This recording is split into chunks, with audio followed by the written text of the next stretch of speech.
자, 저번 주 설교를 기억하십니까? 네, 뭐가 기억이 나시나요? 그렇죠. 네, 소금과 빛이 있었습니다. 자, 왜 예수님이 우리를 소금과 빛으로 부르셨냐 하면 예수님이 보시는 세상이죠. 어떤 세상으로 예수님이 보고 계셨냐 하면 부패하고 어두운 곳이었습니다. 그래서 우리를 소금과 빛으로 부르신 거예요. 그 말은 뭐냐면 우리는 기본적으로 어떻게 해요? 구원을 받은 순간, 하나님의 자녀가 된 순간 무조건 다 소금과 빛이에요. 예배에 와서 열심히 듣든, 아니면 뭐 자다 가든, 뭐 신앙생활을 제대로 하든, 아니면 엉터리든, 다 어떻게 하냐면 무조건 다 소금과 빛이에요. 근데 차이가 생기죠. 차이는 어떤 소금이냐, 어떤 빛이냐의 그 상태의 차이가 생기기 시작을 합니다. 그게 맛이 있냐, 없냐, 아니면 빛이 가리워졌냐, 아니냐의 차이가 되어진다라는 겁니다. 자, 소금이 소금으로 있을 때, 빛이 빛으로 있을 때, 그것을 뭐라고 얘기하냐면 착한 행실이에요. 우리가 착한 행실을 했을 때 하나님께 영광을 돌린다라고 이야기를 합니다. 그럼 착한 행실을 하기 위해서 어떻게 해야 되냐? 그런 소금과 빛의 특징이 있죠. 소금은 어떻게 해야 돼요? 없어져야 소금의 역할을 다하는 것이고, 빛은 어떻게 해요? 그 존재가 드러나야만 빛의 역할을 다하게 되는 겁니다. 그러니까 우리가 유명한 성경 구절 한 구절로 우리가 이야기할 수 있겠죠. 한 알의 미랄이 되어서 썩어 없어지면 어떻게 돼요? 그게 소금이고 열매가 빛이 되어 드러나게 되는 겁니다. 그 녹아 없어지는 소금이 어디서 잘 드러나냐 하면 하나님이 세우신 공동체에서의 연합이에요. 연합은 내가 나로 존재할 때 우리는 연합할 수 없습니다. 그래서 예수님이 제자들에게, 사도들에게 주구장창 가르쳤던 게 뭐냐면 작은 자가 되라, 소자가 되라. 섬겨라는 걸 무조건 이렇게 엄청 가르쳤어요. 왜 그게 가능하냐 하면 소금이기 때문에 그래요. 소금일 때 내가 연합해서 녹아 없어질 때 우리는 비로소 하나님이 원하시는 공동체가 되어질 수 있고요. 그래서 이 소금의 역할이 우리가 어디서 잘 드러나냐면 그래서 결국 섬김으로 드러나요. 내가 작은 자가 되어서 섬길 수 있냐 없냐가 통해서 알 수가 있습니다. 빛은 구별되어질 때예요. 적어도 어떻게 하나님이 우리에게 주신 시간, 물질, 건강, 가족 모든 영역에 있어서 어떻게 합니까? 세상과 달라야 돼요. 그러니까 뭔가 세상과 완전히 다르다. 그럼 좋을지도 모르겠지만 어떤 사소한 것이라도 어떻게 해요? 조금의 차이라도 다른 게 있어야 돼요. 근데 세상과 나는 완전히 똑같다. 그럼 어떻게 해요? 가리워진 빛이 될 수밖에 없습니다. 우리는 어떤 부분, 어떤 영역, 어떤 만큼이라도 어떻게 다 세상과 다른 영역, 다른 차이가 있어야 합니다. 그렇게 한 주간 여러분이 소금과 빛으로 살아가셨기에 착한 행실로 여러분 모두가 하나님께 영광을 돌리셨을 줄 믿습니다. 자, 본문에 있는 세 가지 유혹 그리고 시험은 여전히 우리에게 유효한 사단의 공격과 유혹입니다. 그럼 사단은 어떻게 우리를 유혹하고 공격하는가? 왜냐하면 우리는 여전히 치열한 영적 전쟁 가운데, 그러니까 실제하는 영적 전쟁 가운데 우리는 살아가고 있습니다. 어떻게 우리를 공격하고 어떻게 유혹합니까? 영화에 나오는 것처럼 귀신이 들려서? 아니면 어떤 영화에 나오는 것 특수 효과를 동반한, 그럼 공포스럽게?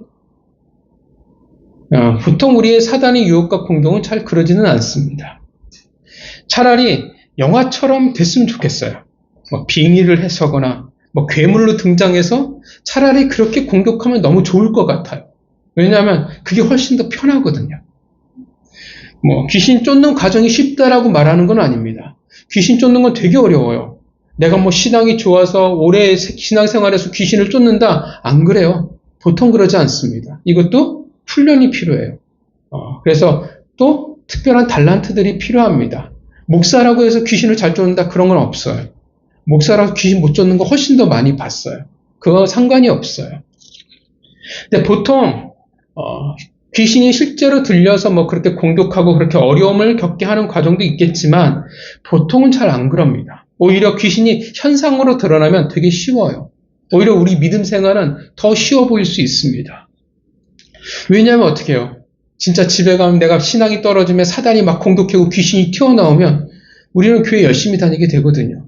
그러니까 현상이 생겨져 버리면 우리는 더 열심히 할 것처럼 보여요. 당장 내 눈앞에 귀신이 보여지고 물건이 날아다니기 시작하면 다르잖아요. 그러나 대부분 그렇지는 않습니다. 물론 여전히 사단의 영향력이 드러나기도 하고 실제로 귀신이 들리는 안타까운 일들이 있고요. 실제로 이제 아프리카나 이런 데 보면 여전히 걔네들 주술사나 마법사들 있잖아요. 걔네들이 영향력을 발휘해요.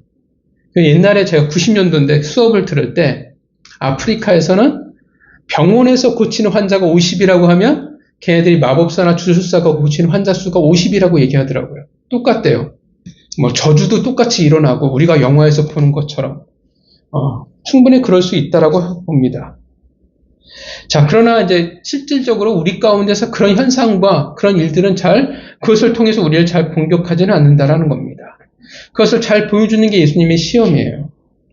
자, 예수님의 시험이 어떻습니까? 물론 사단이 실질적으로 등장하지만 사단이 진짜 이야기하는 주요한 내용이나 유혹하는 그 공격, 그 내용 자체를 보면 어떻습니까? 첫 번째 시험이 뭐였습니까? 기억하시죠? 그쵸, 돌이 어떤 내용이에요? 뭘 말해줘요? 이게 그쵸. 우리의 기억력이 저희가 나이가 들어가서 그렇습니다. 어떻게 타당하면 괜찮아요.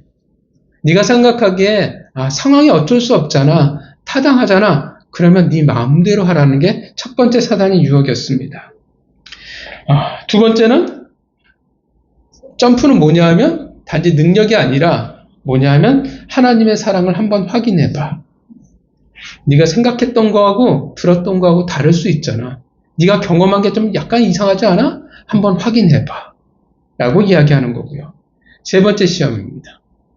세 번째 시험은 단지 절하라가 아니라 뭐였냐면 쉽고 편하고 빠르게 합리적으로 네가 원하는 것을 이루라는 거예요. 굳이 고통스럽지 않아도 되잖아. 하지 말라는 게 아니에요. 하지 말라가 아니라 네가 생각하기에 효율적으로 좋은 방향으로 하라는 겁니다. 이게 하나님을 부인하라고 말하지도 않아요. 하나님을 대적하라고 말하지도 않아요. 그냥 편하게 조금 더 쉽게 목적을 이루라고 말합니다. 그러니까 하나님을 시험해 봐가 되어져요. 그러니까 이 사단의 유혹과 시험이 사실 대단한 내용들은 아니에요. 사단의 유혹 혹은 공격의 내용이 엄청난 게 아니라는 거예요. 다 어떤 내용들이냐면 우리가 일상을 살아가는 삶의 이야기들입니다. 내 전부를 하나님께 바쳐봐, 할 수 있어 없어 이런 거 말하지 않아요. 네 믿음을 시험해봐, 집문서를 들고 하나님께 가봐 말하지도 않아요. 네가 하나님께서 널 고쳐주면 해주면 너를 사랑하고 아니면 사랑하는 게 아니야 라고 말하지도 않아요. 우리가 옛날처럼 박해받을 때처럼 십자가를 밟고 가 그런 걸 말하지도 않아요. 대단한 것이 아니라는 거예요. 다 어떻게 해요? 되게 작은 거예요. 우리의 삶에 있어서 살아감에 있어서 쉽게 놓칠 수 있는 것들입니다. 그러니까 사단의 시험과 유혹은 우리를 막 갑자기 하나님 앞에 배교하고 적대적으로 만드는 게 아니에요. 다 시작은 어떻게 해요? 틈을 만드는 겁니다. 하나님과 우리 관계에 갈라지는 그 틈의 시작을 만드는 겁니다. 그래서 크지 않아도 돼요. 아주 작은 미세한 틈이면 된다라는 겁니다. 조금만 타협하게 만들면 돼요. 조금만 관계가 멀어지면 되고 조금만 의심하면 된다라는 겁니다. 그게 사단의 유혹과 시험의 내용이에요. 그리고 오늘날도 여전히 우리에게 그렇게 다가옵니다. 자, 그러면 어떻게 우리가 사단의 시험과 유혹을 이겨낼 수 있을까? 어떻게 이길까요? 영화에서 나오는 것처럼 십자가를 드밀면 이길 수 있을까요? 아니면 성경책을 우리 옛날 강씨를 보면 이마에 부적을 딱 붙이잖아요. 성경책으로 냈다 이마를 한 대 후려갈기면 괜찮을까요? 보통 귀신 들리는 사람한테 그렇게 얘기하면 전혀 먹히지 않습니다. 오히려 성경책으로 두들겨 맞을 가능성이 더 커요. 그런 걸로 안 통해요.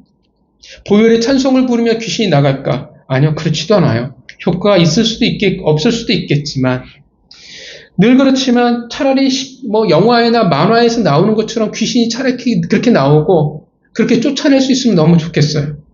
십자가에 검을 들고 다니면 되잖아요. 차라리 그렇게 맞서 싸우면 좋을 텐데 실체가 있다면 좋을 텐데 그런 실질적인 싸움이 벌어지지는 않죠. 좀 전에 말씀드렸지만 우리가 기억해야 할 것은 예수님의 시험은 다 일상의 문제를 이야기한다라는 거예요. 사단과 예수님이 싸운다고 해서 어떻게 해요? 장풍을 쏘거나 천둥과 번개를 치거나 그런 게 아무것도 없잖아요. 아무 현상이 없어요. 오늘 본문에 제가 말씀드리고 있는 것은 오해하면 안 되는 것은 지금 제가 귀신 들린 사람을 귀신을 쫓는 방법에 대해서 말하는 것은 아닙니다. 내 삶에 있어서 일상에 있어서 사단의 유혹과 그 시험을 우리가 어떻게 이길 수 있을까? 예수님은 어떻게 이기셨어요? 말씀. 우리가 어떻게 승리할 수 있을까? 를 말하고 있는 것입니다. 어떻게 사단과의 싸움에서 승리할 수 있을까? 예수님이 어떻게 하셨냐면 말씀으로 승리하셨습니다. 그렇다면 여러분, 말씀으로 승리한다라는 것은 어떤 의미일까요? 어떤 의미일까요? 말씀을 열심히 암송하다가 사단이 딱 위험해 오면 말씀을 선포해버리면 될까요? 그렇게 해보신 적 있으십니까? 그럼 말씀으로 승리한다라는 것은 뭘까요? 예수님은 분명 말씀으로 승리했다고 우리가 이야기하잖아요. 그럼 말씀으로 승리한다라는 의미가 뭘까요?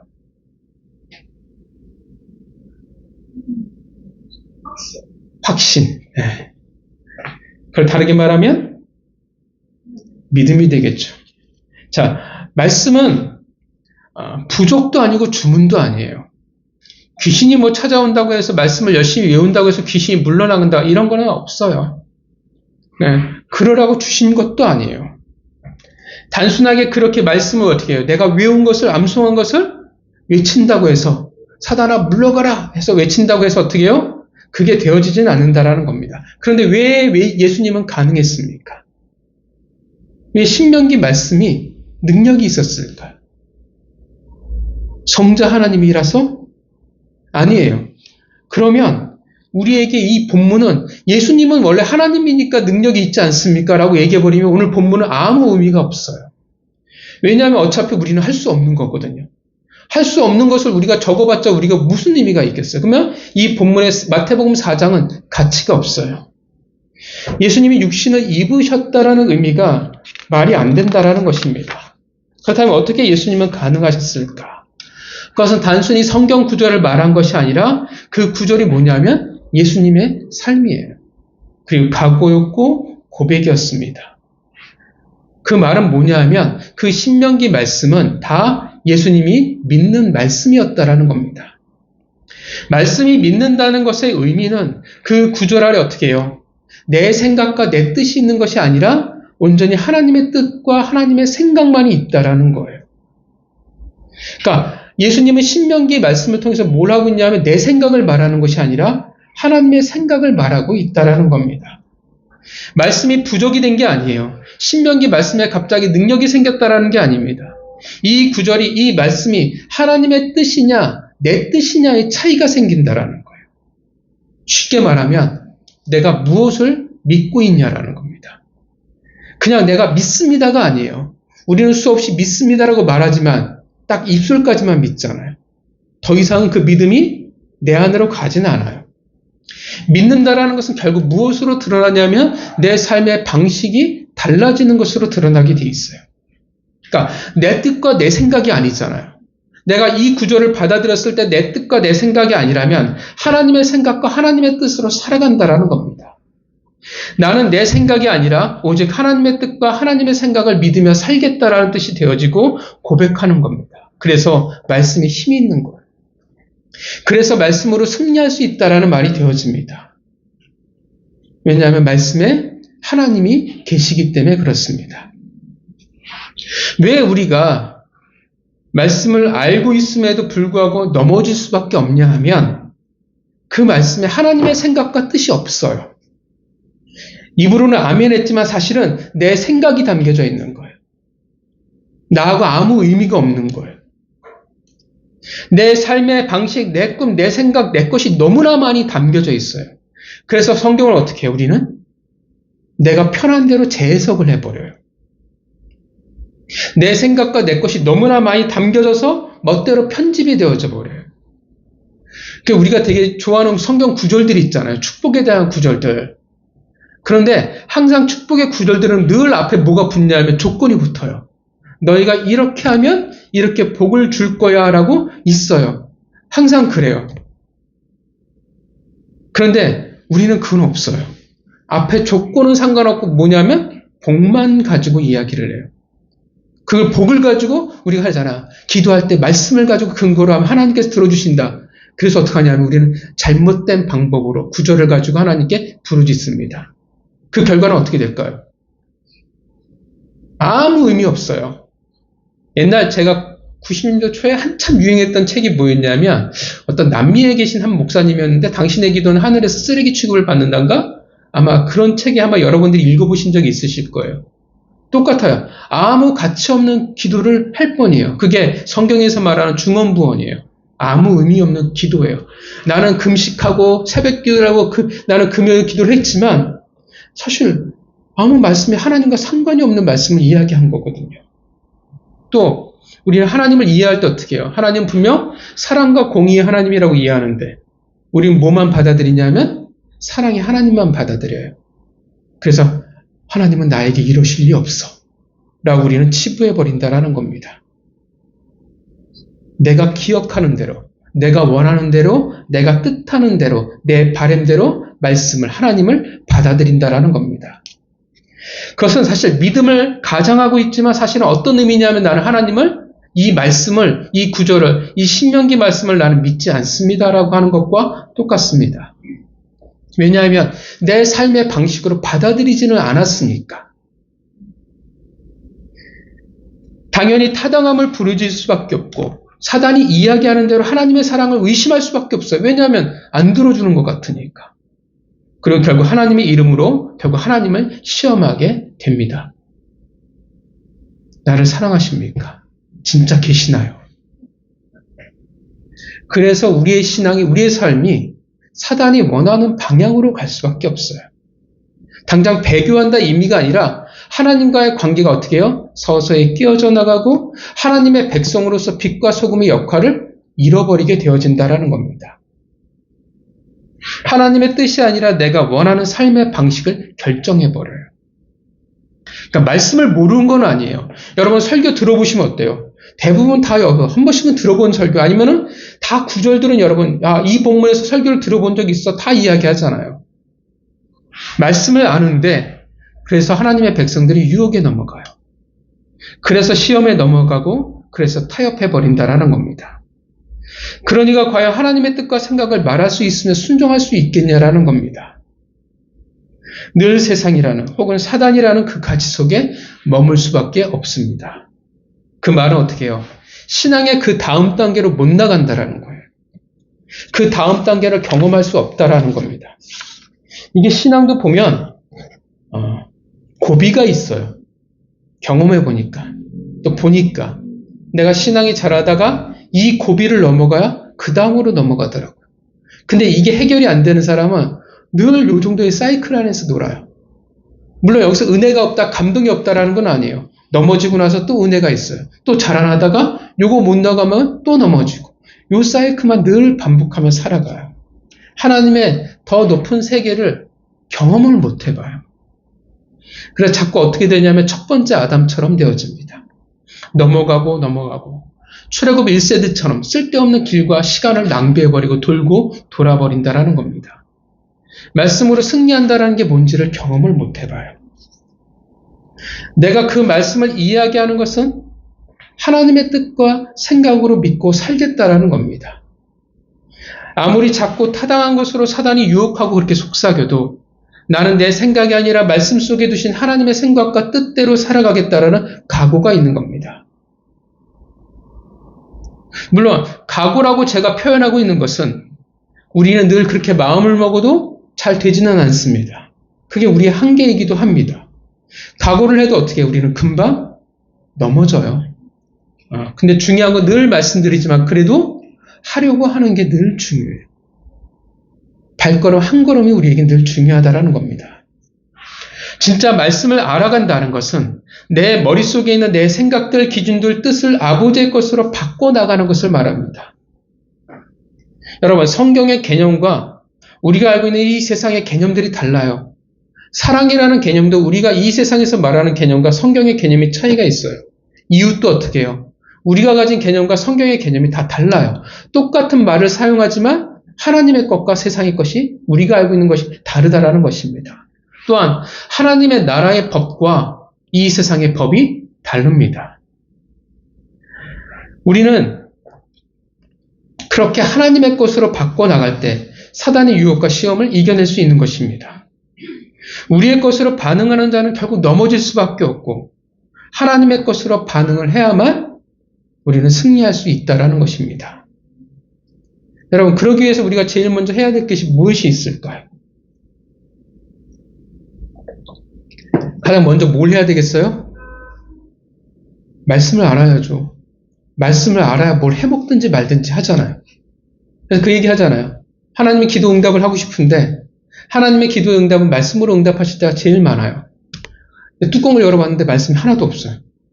그러니까 어떻게 해요? 우리에게 하나님의 응답이 전달이 안 된다고 이야기하잖아요. 신앙의 가장 중요한 첫걸음은 뭐냐면 말씀을 알아야 돼요. 말씀을 모르면 가능하지가 않아요. 말씀을 통해서만이 우리는 신앙생활, 즉 하나님과의 거룩한 관계를 맺어나갈 수가 있습니다. 말씀을 모르면 이게 쉽지가 않아요. 방법을 모르는데 관계를 맺어나가는데 어떻게 맺어나갈 수가 있겠습니까? 그러니까 이런 거예요. 데이트를 해요. 남녀가 만나서. 그럼 뭘 해야 되겠어요? 그냥 무작정 만나진 않잖아요. 우리가 생각하잖아요. 뭘 좋아할까? 뭘 싫어할까? 생각하잖아요. 근데 나는 짜장면이 싫어 죽겠어.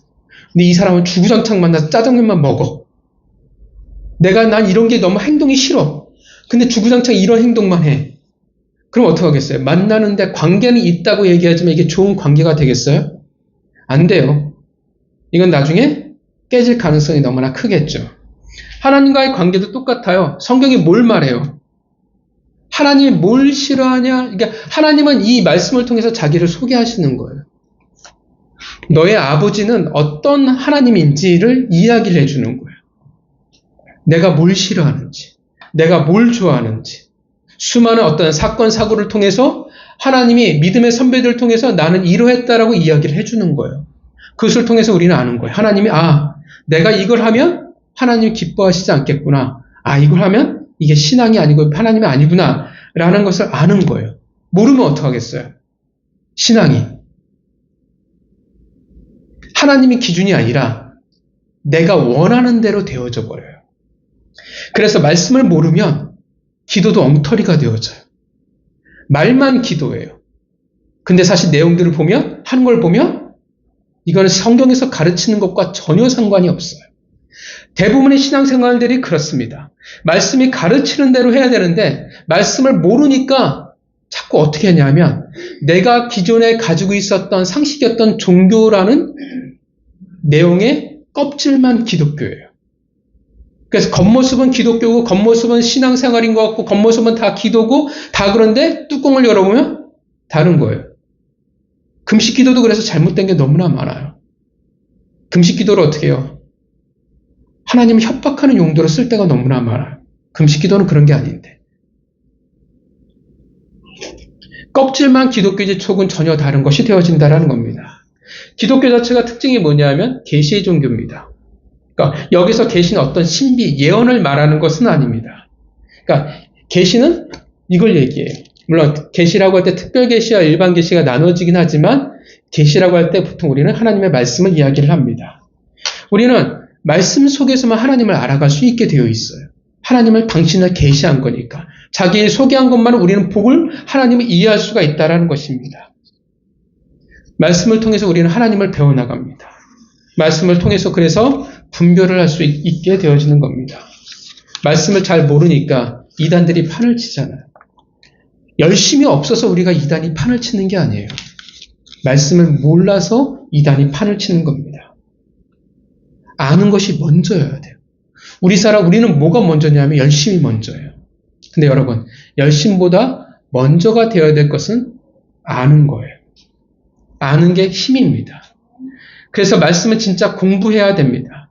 말씀은 여러분이 저절로 알아져 가지 않아요. 그냥 신앙생활 오래 하면 말씀을 알아가. 들은 풍문이 있을진 모르지만 그 말씀을 제대로 알아가긴 어렵습니다. 성도들이 스스로 말씀을 알아가는데 또한 한계가 있어요. 만인 제사장 주이긴 하지만 시간에 한계가 있고 역할에 한계가 있기 때문에 그렇습니다. 그러니까 성도 스스로 내가 말씀을 공부해서 알아가는 것은 한계가 있어요. 그리고 오히려 그럴 때 잘못될 가능성이 더 커집니다. 예배에 선포된 말씀을 우리는 열심히 들어야 됩니다. 근데 그걸로 부족해요. 그래서 그 이상 말씀을 알아갈 기회가 있다면 여러분 당연히 공부하고 배워나가야 합니다. 신앙은 저절로 만들어지지 않습니다. 의지를 가지고 나아가는 거예요. 성경은 욕심을 가지고 나아가는 자들이 더 많은 것을 가지게 되는 겁니다. 의지를 가지고 나아간다는 말 그 자체가 내가 편치는 않아요. 왜냐하면 의지를 가지고 나간다라는 말 자체가 뭐가 깔리냐면 전제가 내가 원치 않는다라는 전제가 깔리기 때문에 그렇습니다. 우리의 죄성 때문에 그래요. 그래서 그걸 딛고 나가는 것. 그래서 훈련이라는 표현을 우리가 쓰는 겁니다. 말씀을 알아간다는 것은 하나님을 알아가는 겁니다. 하나님의 뜻과 생각을 알아가는 거예요. 하나님이 뭘 좋아할까? 뭘 싫어하실까? 내게 뭘 원하실까? 이런 상황과 이 상황에서는 하나님이 내가 어떻게 행동하길 원하실까? 그렇게 하나님의 생각과 마음을 채워나가는 거예요. 그래야 우리는 순종할 수 있고 온전히 하나님의 축복의 통로로 살아갈 수 있습니다. 그게 소금과 빛입니다. 말씀을 알아가는 것은 여러분 우리의 선택이 아니에요. 그냥 당연히 우리에게 기본적으로 주어진 거예요. 그것을 잘 안 하려고 할 뿐이죠. 하나님을 알아가는 것이 편치 않다라는 것은 우리는 너무나 잘 알아요. 그러나 알아야 힘이 있습니다. 세상도 마찬가지잖아요. 알아야 힘이 있어요. 그래서 부모들이 어떻게 해요? 자식들을 어떻게든지 많이 가르치려고 하잖아요. 왜냐하면 힘이 있으니까. 그게 많은 기회가 있을 수 있으니까. 똑같아요. 마찬가지입니다. 말씀을 잘 알아야 합니다. 여러분들이 말씀을 잘 알아야 여러분들이 복을 받을 수가 있다라는 겁니다. 또한 알아야 사단의 유혹과 공격을 이겨낼 수 있습니다. 말씀이 정말 중요해요. 여러분 말씀을 살아갔으면 좋겠어요. 근데 너무나 많은 이 왜곡된 시각들이 너무나 많아요. 언젠가 순복음교회 집사님을 만나서 이야기한 적이 있었는데 저한테 그러더라고요. 목사님, 말씀과 기도 중에 뭐가 중요한지 아십니까? 저보고 기도가 중요합니다. 딱 그러는 거예요. 뭐라고 얘기는 안 했어요. 어차피 저하고 이야기하자고 얘기한 건 아니니까. 본인의 생각을 이야기한 거죠. 안타깝더라고요. 그래서 기도가 왜곡되어져 가는 것을 알지 못하는 것. 그래서 그의 기도가 가치가 없어져 간다는 것을 알지 못하는 게 안타까울 뿐이죠. 성도 여러분, 사단은 수시로 우리를 넘어뜨리려고 합니다. 아시죠? 예수님을 유혹했던 사단의 공격은 여전히 유효하고 여전히 우리 일상 가운데 벌어지는 일들입니다. 우리가 인지하기 어려울 만큼 사소하고 당연하고 조금씩 어긋나게 만들어가고 있습니다. 이것은 우리가 우리의 힘으로 이겨낼 수 없습니다. 예수님이 그래서 어떻게 했어요? 예수님도 말씀으로, 하나님의 말씀으로 승리하셨습니다. 그 말씀에 담긴 하나님의 뜻과 생각을 예수님은 믿으셨습니다. 자신의 생각과 뜻을 내려놓고 하나님의 것으로 채운 거예요. 나는 내 생각이 아니라 오직 하나님의 뜻과 하나님의 생각을 믿으며 살겠다라는 예수님의 고백이기도 한 것입니다. 이것이 여러분의 고백이 되어지길 바랍니다. 분명 어느 날 뚝딱 이게 되어지지는 않습니다. 과정이 있어야 되겠죠. 말씀을 여전히 여러분들이 열심히 공부하시기를, 그렇게 하나님의 뜻과 방법을 채워나가시기를 바랍니다. 그 말씀을 믿을 때 능력이 있다라는 것을 기억하시길 바랍니다. 한 주간 사단의 유혹으로부터, 시험으로부터 하나님의 말씀을 믿음으로 승리하시는 성도가 되시기를 주님의 이름으로 축원합니다. 기도하겠습니다.